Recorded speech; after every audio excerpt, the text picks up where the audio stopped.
પૂજ્ય શ્રી બ્રજરાજ કુમારજી મહોદય શ્રીને ત્યાં લાલનનું પ્રાગટ્યનો શુભ અવસર નિમિત્તમાં બાબા સાહેબનો બળે પ્રસ્તાવ 3 મેના રોજ વ્રજધામ ખાતે રાખવામાં આવ્યો છે, જેમાં લાલનનું નામકરણ અને પ્રથમ દર્શન કરી શકશો।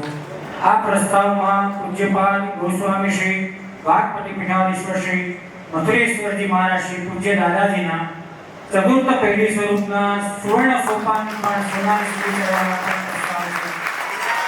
તો આપ સર્વને સમસ્ત પરિવાર દ્વારા વ્રજધામ સંકુલે આ પ્રસ્તાવનો લાભ લેવા માટેની પધારવા માટેની વિનંતી।